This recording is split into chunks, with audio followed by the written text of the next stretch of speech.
Olá, eu sou o professor Daniel Pinheiro, sou professor de Administração Pública e pesquisador na área de Educação e Cultura Política. A gente vai falar um pouquinho de um fenômeno chamado fake news. Né? Nesse período de pandemia, ou nesse período em que nós estamos mais reservados, ou pelo menos em isolamento social, trabalhando à distância, aqueles que ainda estão trabalhando, mas vivendo um momento diferente, eu acho que é importante a gente falar um pouquinho de um fenômeno que tem aparecido com mais frequência nos últimos anos.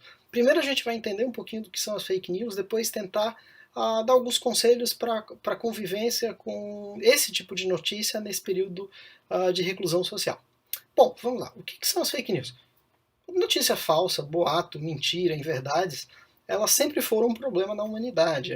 Isso não é novidade.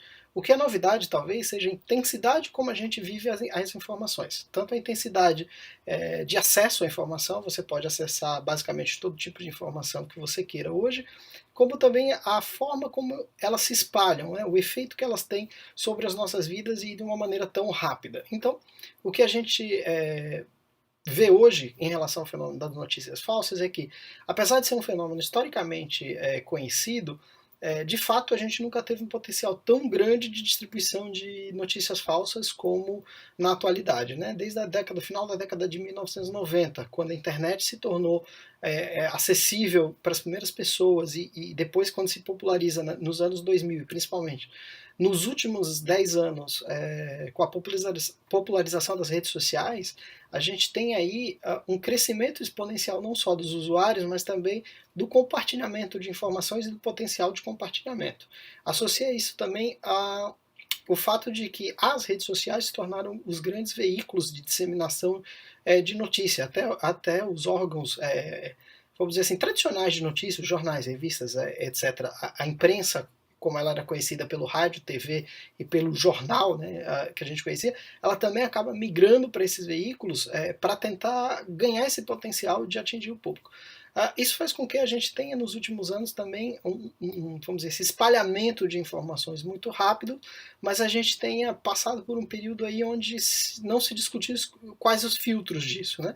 É uma discussão bastante complexa, não é nosso objetivo aqui hoje, mas, por exemplo, ela tem a ver, inclusive, com o grau de liberdade que a gente dá. Hoje já se falam de alguns mecanismos de regulamentar a distribuição de informações, ou de pelo menos de fiscalizar melhor, mas ainda o caminho que a gente chega é de fato o caminho da responsabilização.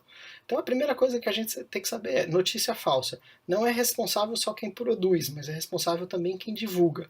Então esse é o primeiro cuidado que a gente tem que ter com as fake news. Não ser um disseminador de notícias falsas. E como é que a gente faz isso? Primeiro, sendo cuidadoso. Né? Se a gente recebe uma notícia, de fato a gente tem que analisar a fonte, tem que saber de onde ela veio, tem que saber do que se trata e tem que saber se ela tem pelo menos algum fundamento. Não é fácil, né? A gente recebe notícia de toda a natureza, sobre todos os assuntos, e vai ser.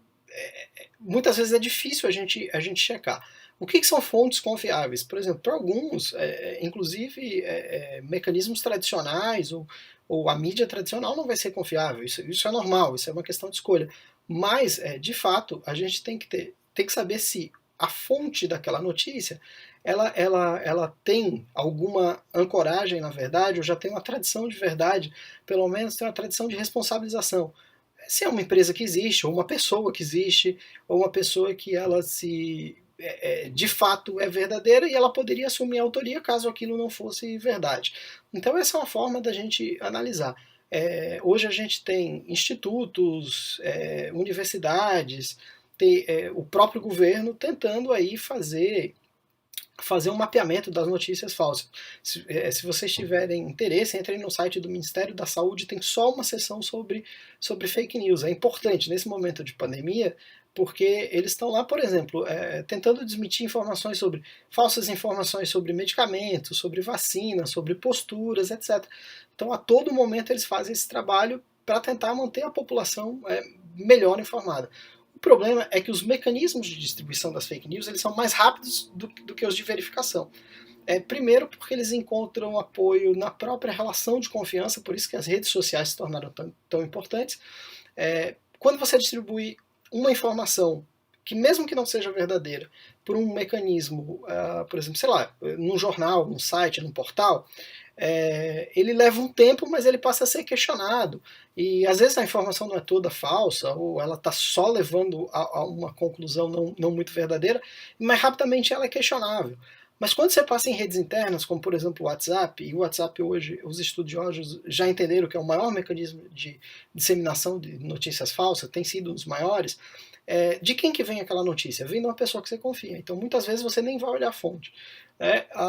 Outras vezes, aquela pessoa não só você confia, mas é uma pessoa que tem o mesmo posicionamento que você. Por exemplo, vamos supor que eu tenho uma determinada religião, e um colega meu da mesma religião, ele me passa uma notícia que tem a ver com essa religião. Então, é provável que eu acredite muito mais na notícia do que se eu a visse num lugar aleatório, porque aquela pessoa tem o mesmo interesse que eu. Isso vale, por exemplo, para posicionamento político, e por isso que a gente vê na política tanta informação falsa sendo disseminada rápido. Porque você acaba recebendo uma pessoa que você tem uma afinidade e tem uma afinidade ideológica. Nossos amigos, a gente costuma ter amigos que tenham valores próximos, ou pessoas com que a gente consiga minimamente debater e se relacionar, e acaba que a gente recebe uma notícia e muitas vezes não verifica a veracidade. Ou pior, acaba repassando e multiplicando o chamado efeito cascata das fake news, isso é bem comum. Já tem vários estudos sobre isso, e que você é o responsável por isso. Então, qual é a dica? Lembre-se que você é responsável por repassar isso e tente pensar, será que é realmente não só uma notícia verdadeira, eu já confirmei a fonte, parece verdadeira, mas será que ela vai causar um bem-estar para outras pessoas ou eu estou passando isso para causar um mal-estar? Principalmente nesse período de isolamento, eu tenho que ter muito cuidado com notícias que elas vão levar a depressão, atitudes erradas. A gente tem aí o exemplo, por exemplo, no começo da pandemia, alguém circulou um vídeo e esse vídeo caiu em efeito cascata para várias pessoas, em que a pessoa falava de um desabastecimento de um Ceasa lá em Minas Gerais. Isso pode gerar um comportamento completamente equivocado por parte da população que naquele momento estava recebendo a recomendação de se isolar. As pessoas podem ficar desesperadas, achando que está acabando determinada mercadoria e sair. Então pense você, se você repassou um vídeo como esse, você também causou esse efeito, porque alguém confiou que esse vídeo era verdadeiro por ter vindo de você. Então lembre-se, você é importante também. Uma outra dica será que depois de checar as informações, se eu sei que é verdade, se eu sei que também a informação ela é boa para outras pessoas, será que de fato eu vou conseguir fazer com que essa informação ela seja também checada por outras pessoas? A gente vive hoje uma chamada epidemia de fake news, né? A gente já não sabe muitas vezes o que é informação verdadeira ou falsa. E a gente também não quer ficar tendo tempo de verificar toda a informação, acha que não é nosso papel. Então tentem pensar que vocês podem, por exemplo, procurar alguma fonte de apoio.